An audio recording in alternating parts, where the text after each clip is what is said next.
Praise the lord. దేవుని యొక్క శక్తి కలిగిన నామానికి స్తోత్రం కలుగునుగాక.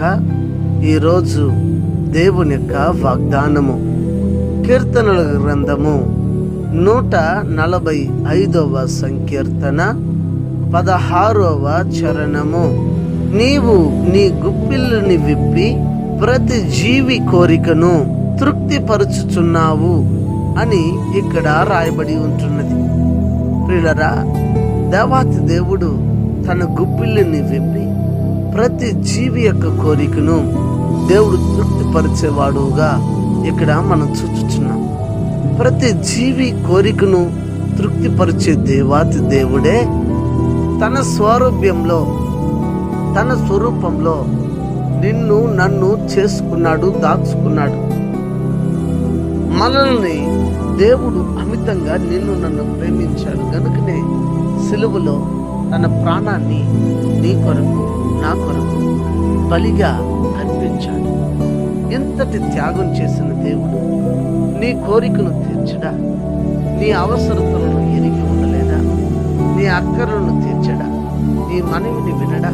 అంటే తప్పక నీ మనవిని విని నీ కోరికను తీర్చి నీ ఆశయము భంగం కానేరకుండా దేవుడు రక్షిస్తాడు. అయితే ప్రతి జీవి కోరికను తీర్చే దేవుడు నీ దగ్గర నుంచి ఒక కోరికను అడుగుతున్నాడు.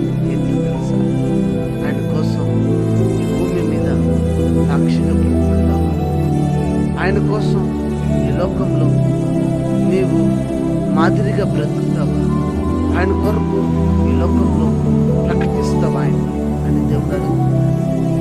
పరిశుద్ధంగా ఉండమని మరి నీలో ఆలోచించి నీలో నీ కోరిక తీర్చబడాలి, నీ ఆశ భంగం కానేరుకున్నట్లు దేవుడు కోరినట్టుగా నీవు ఉండు. నీ కోరికలన్నిటినీ దేవుడు నెరవేరుస్తాడు, తీరుస్తాడు. కనుక ఆలోచించి ఉదయకాల సమయం ఒక మంచి నిర్ణయం తీసుకొని దేవుని కోరికను నెరవేర్చుదామా? మన కోరికలను దేవుని పాదాల చెంత పెట్టి నెరవేర్చుకుందామా? ప్రార్థన చేద్దామా? ప్రార్థన. కనికర స్వరూపుడా, ఈ ఉదయకాల సమయమందు ప్రతి నీ గుప్పిళ్ళని విప్పి ప్రతి జీవిని తృప్తిపరిచే దేవుడుగా ఉన్నాడు.